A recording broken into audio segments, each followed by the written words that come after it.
Get ready for your hearts to grow 3 sizes today, movie fans. This week's watch list is more for our younger viewers, but trust me, there's still plenty here for adults to enjoy. Besides, nobody can embrace the magic of Christmas or movies more than kids. Getting started, Tim Allen's undergoing some changes because he didn't read the fine print in The Santa Claus. Allen plays Scott Calvin, who becomes the man in the red suit after a mishap/misunderstanding Christmas Eve. There's a lot of clever wordplay even in the title, and it's got a great message about how believing in something can bring joy and self-acceptance. My favorite line is Allen's when he finishes his first night as Santa and still doesn't believe it's happening. He says, "Merry Christmas to all, and to all a good night, and when I wake up, I'm getting a CAT scan." Next, from the feet up, Jim Carrey is a mean one in How the Grinch Stole Christmas.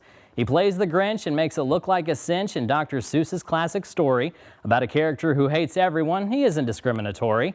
Directed by Ron Howard, the film has a great cast and it moves pretty fast. With Anthony Hopkins narrating, he doesn't leave a lot of time for hating. On Christmas Day, the big green grump finds his way thanks to Cindy Lou, giving hope to grumps like me and you. The best line is when his dog Max bites his rear end, not being coy, and the Grinch says, "That's not a chew toy." Last up, hold on for a wild ride to Santa's workshop in the Polar Express. Tom Hanks voices several characters on the little boy's adventure to the North Pole, where he learns about friendship and how to once again hear the Christmas bells.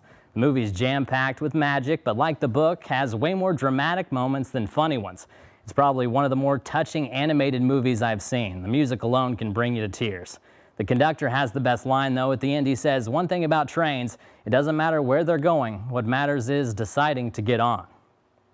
And here's where you can find this week's choices. The Santa Claus is streaming on Disney+. Now, I try very hard to not send you to the same place for 2 movies in the same watch list, but honestly, HBO Max bought up a lot of the good Christmas movies this year, so I couldn't avoid it. That's where you can find How the Grinch Stole Christmas and The Polar Express. You can also rent them on YouTube or iTunes. That's this week's watch list. For more of my movie recommendations, hit up our spot on WCBI.com. I'll be back next week with our final batch of Christmas movies. Until then, I'll leave you with a message of gratitude from Home Alone. Keep the change, you filthy animal.